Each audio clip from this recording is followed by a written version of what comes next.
rights. You think you are the only ones who respect human rights, or others it's about violating human rights. No, we've fought for human rights and freedoms of our people much better and more than anyone, including you people who keep talking about this nonsense.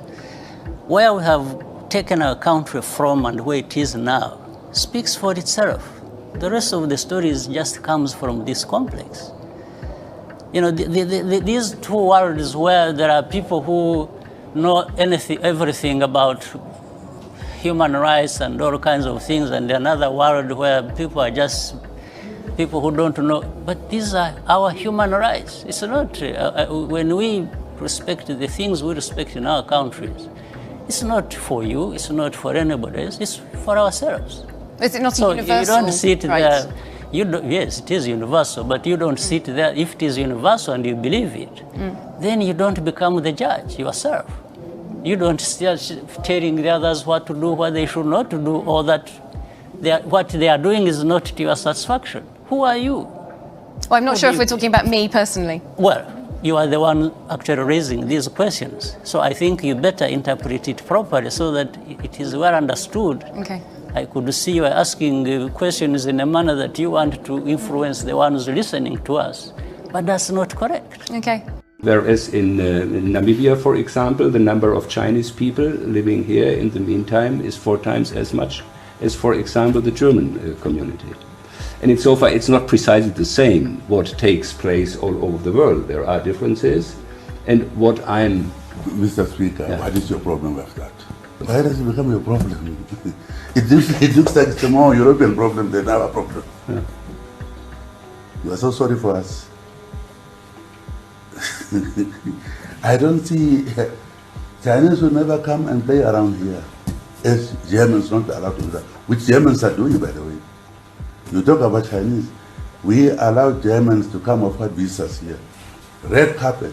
Our people are harassed in Germany. Even diplomatic passport holders in Germany. And you come in here, Germans come in here as they want. So why Chinese talk about Germans? How you are treating us there? Chinese don't treat us like that. Diplomatic passport, we're coming back from Geneva. These people were held up at the airport. Just now, last week, in Germany. We know what we will handle our own country. Don't be sorry for us. Absolutely, yeah. Yeah. Every time Westerner comes, it's about Chinese. What is the problem? Is Namibia having a problem of Chinese? Did you tell Namibians Chinese have overtaken Namibia? Not on my watch. I told Chinese ambassador, yeah, I'm not your puppet. It was impressed everywhere. So please, respect us. That's all I will say. It shows disrespect. That we are children who are going to be cajoled by Chinese or so. No. Chinese are coming in infrastructure all over Africa. And I saw in America, they are there. Who bailed Americans out from the financial crisis? Chinese money is there.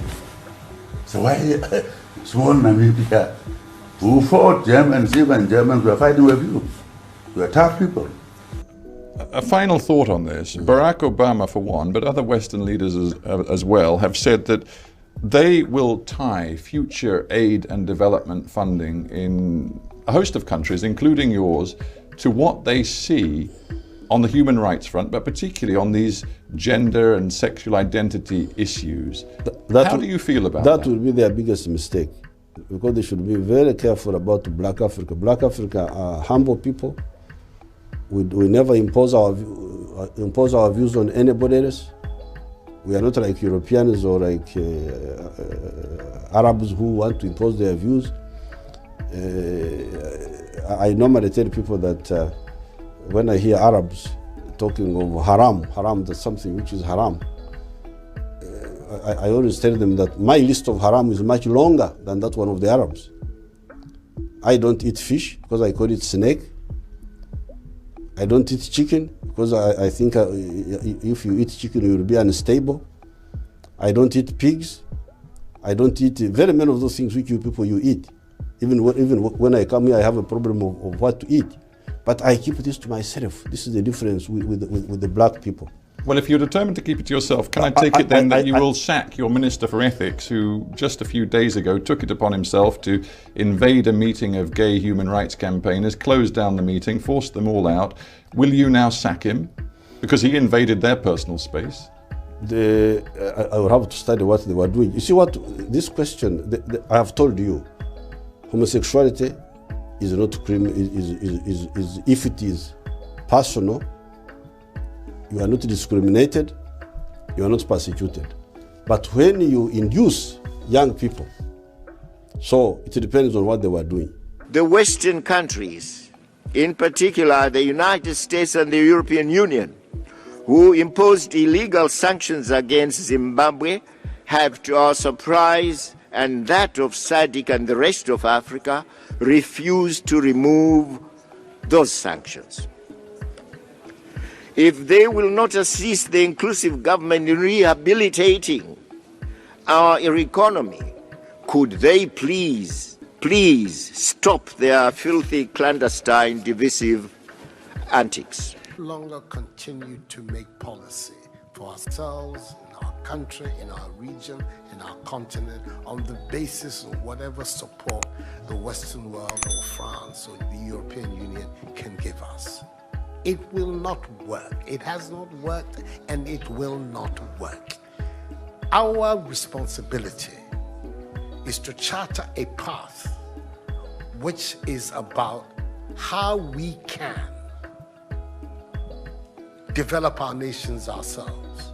It is not right for a country like Ghana, 60 years after independence, to still have its health and education budgets being financed on the basis of the generosity and charity of European taxpayers. By now, we should be able to finance our basic needs ourselves. Our perspective has not to be what the French taxpayer decides to do with whatever surpluses that they have in France. They're welcome. But this continent, and with all that has happened, is still today the repository of at least 30% of the most important minerals of the world.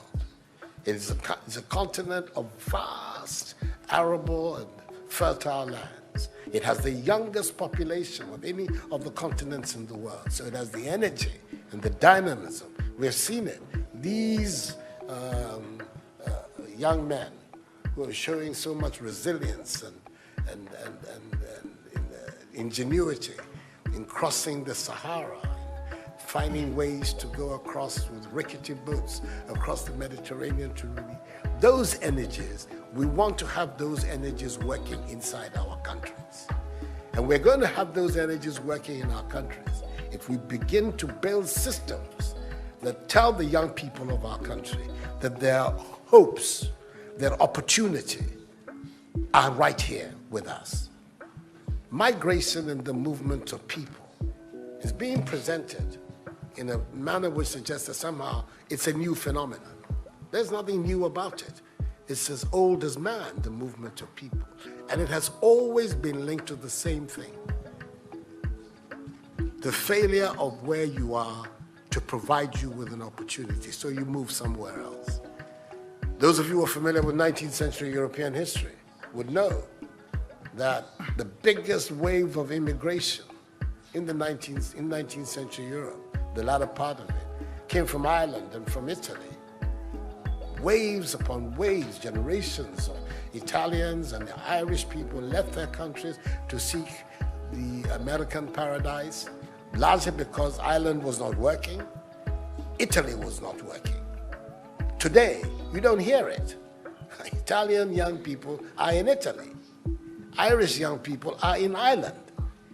We want young Africans to stay in Africa. And how are they?